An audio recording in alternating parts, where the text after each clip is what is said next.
Okay guys, it's been a while since we have tested any CPU out here, but I think that we all might be sleeping on a hidden gem here. A 10-core, 16-thread processor that can be bought new anywhere from 125 to 140 euros here locally and around 150 on Ali. So is it any good? Well, on Doom the Dark Ages, even the 5070 is going to bottleneck you on medium settings, no matter if it's 1080p or 1440p, but it isn't so surprising as it is one of the latest AAA games. But what is surprising is that on Warzone, the CPU limits came in very quickly, and we didn't even need to drop down the settings so much. Balanced preset is all it took, because for example on 1080p we got almost the same FPS as on 1440p, and then when I turned up the settings all the way to extreme preset and 1440p, the FPS also didn't change much. So basically this i5 is capable of 100 FPS, take it or leave it. And at least you wouldn't expect something like this in Cyberpunk, but nah bro, 1080p Ultra and 1440p Ultra were also not that far apart. And Cyberpunk is that game where 1080p results and 1440p results are almost night and day. And it gets even closer in CS2, because as you can see, 1080p medium gave us 350 and 1440p medium gave us 340. And by the way, I'm showing you all of this just to give an idea of how capable the CPU is, because even if you throw a 5080 on the CPU, trust me bro, you wouldn't get more FPS. Just like you wouldn't get more than roughly 75 FPS in S.T.A.L.K.E.R 2, because on 1080p medium, the GPU usage was hovering around 60% and on 1440p it was around 90%. So the CPU definitely was doing most of the holding back there. Now, as for the boring aaaaaaaah section, let's just quickly roll through the benchmarks.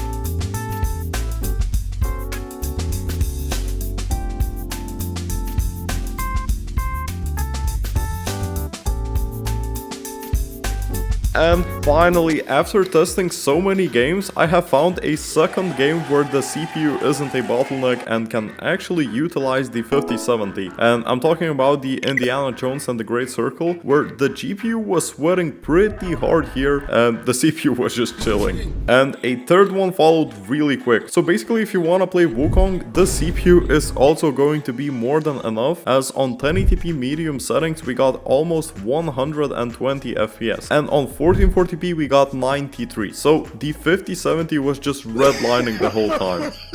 Whoa, okay, now the biggest surprise of tonight was definitely Marvel Rivals, because so far it seems that this i5 is slower than the 7500F Ryzen for example, but not here. I think that the extra cores really came into clutch, because using 1440p medium settings with DSR and quality, we got a very solid 166 FPS on average and roughly the same average on 1080p medium, which I would say that for a DDR4 based system is a very nice result. So in the end, I think that this CPU is neither good or bad. Like, if you already have an i3 of some sort on this platform, then this definitely is a nice upgrade, and it started to rain like crazy. And as for the graphics cards, I think the best ones would definitely be either the 5060 Ti or RX 9060 XT, both 16GB variants obviously, but not faster, because the 14400F wouldn't be capable of utilizing the faster GPUs most of the time. And if you're building a brand new system, then something like a Ryzen 5 7500F would give you more FPS in almost every esports game. And of course, the B650 motherboard and DDR5 RAM would cost slightly more, but for some reason DDR4 RAM has gotten crazy expensive these days. Like 32 gigs of DDR4 is only what, like 10 euros cheaper than DDR5, but that's another topic. So the TLDR is this: as a processor it is good, especially for an upgrade, but for a brand new system I would personally recommend the AM5, because it would be a better choice both in long term and short term, in my opinion at least. And thank you so much for watching. Cheap